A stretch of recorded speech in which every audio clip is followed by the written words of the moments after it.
Hi guys, thank you for joining me. I really believe that the government does not care if we believe their BS or not. So often they've been caught lying to us. Well, evidently, in a peer-reviewed study of the effects of the 2018 Woolsey fire that occurred there in California, has found that high levels of radioactive particles landed in LA County neighborhoods as a result of that fire.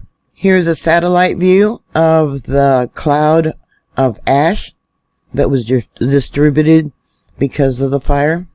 Neighborhoods such as Thousand Oaks were found to be the most contaminated from the radioactive fallout. The study's finding, published in the Journal of Environmental Radioactivity, ran contrary to what the California Department of Toxic Substance determined in the fire's aftermath. Yeah, the California Department of Toxic Substance lied to you guys. Here's one Twitter post about this report. Tam said they stayed up late last night reading the article about the Woolsey fire, and they are so pissed how the EPA falsely claimed they cleaned it up. But up to 20,000 people in Thousand Oaks, Simi Valley, and some of SF Valley have been exposed to radioactive smoke, and they effing denied it. We do not believe the fire has caused any release of hazardous materials, the agency said in a 2018 statement. Jenny Knack, who was part of the group that collected the samples that were analyzed in the study, said the DTSC lied. They said that contamination hadn't migrated away from the Santa Susana, and the study proves that it has, she said.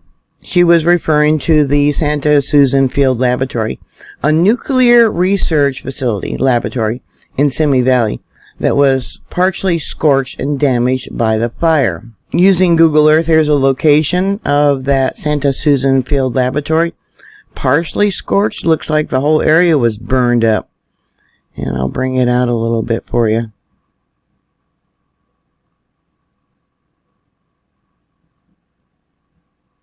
On Google Earth, they have a map, the location of the contaminated areas. Yeah, it's all marked in, yeah. Let me bring this up and over a little bit for you.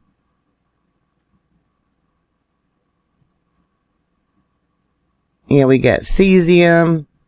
Yeah, all kinds of toxic materials that were in this area. Let me bring it over a little bit more for you.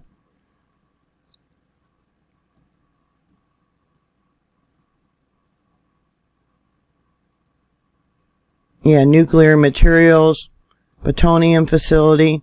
They had a meltdown there one time, and they're still waiting for this area to be cleaned up. Yeah. The study team was led by Dr. Kaltofen, and it's real interesting. He's an environmental scientist and civil engineer who oversaw the research of the nuclear fallout accidents, such as what occurred in Fukushima in Japan of 2011. And he worked in collaboration with Fair Winds, an energy educational nonprofit. Yeah, Fair Winds did a lot of the testing for Fukushima, so I'm very familiar with them.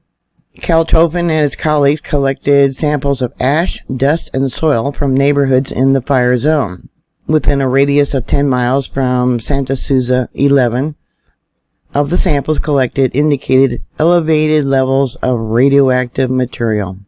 The samples collected with the highest concentration of radioactive material was found 9 miles from Santa Susana in Thousand Oaks. I thought it was 11 miles away, but here was another statement that said it was 9 miles away. It reportedly contained 19 times the normal level of soil radiation. Dr. Robert Dodge, a board member of the nonprofit Physicians for Social Responsibility, said there is absolutely a link between radiation and cancer. Think of all the firefighters, the children, the pregnant women that were downwind when this fire occurred. The Santa Susana Field Laboratory was established in the 1940s as a rocket testing facility. In 1935, nuclear research began. Accidents, fire, releases, and spills have left decades of radioactive and toxic contamination. As the contamination continues to migrate off-site, the potential for exposure to the contamination is a daily threat for the 500,000 residents who live near the area. Now, according to Wikipedia, the site is approximately 18 miles northwest from Hollywood and approximately 30 miles northwest of downtown Los Angeles. Throughout the years, approximately 10 low-power nuclear reactors operated at SSFL. At least 4 of the 10 nuclear reactors suffered accidents. They had there what's called sodium burn pits, where they burned radioactive and chemically contaminated items. Evidently, 27 men on the Palmer's crew died of cancers. I mean, the list of accidents is horrendous. On July 26, 1994, 2 scientists were killed when the chemicals they were illegally burning in an open pit exploded. After a grand jury investigation and FBI raid on the facility, 3 rocket-dyed officials pled guilty in 2004 for illegally storing explosive materials.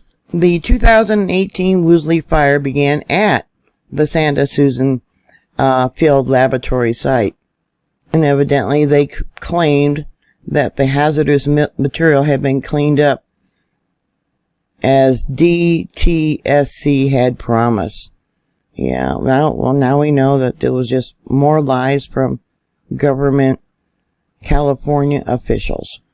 3 weeks after the Woolsey fire, 360 samples of dust, ash, and soils were collected in homes and on public lands, and were then analyzed, and beta radiations containing 97% of the samples showed active at or close to background levels. However, off-site samples collected in publicly accessible areas showed that the alpha-emitting radiation, radium, thorium, and uranium activities, including site-related radioactive materials, had escaped the confines of the laboratory. Yeah, I wonder about the food that may have been grown and ingested by people and sent around the country. So going back to Google Earth, here's a map of that area, and down here is Thousand Oaks, where 19 times the amount of radiation was found. Yeah, it makes you wonder how many children now have cancer because of this. So what are your thoughts? Please put your comments down below. Thank you for watching. Thank you for subscribing. Please stay safe, and I will talk to you later. God bless you all. Bye.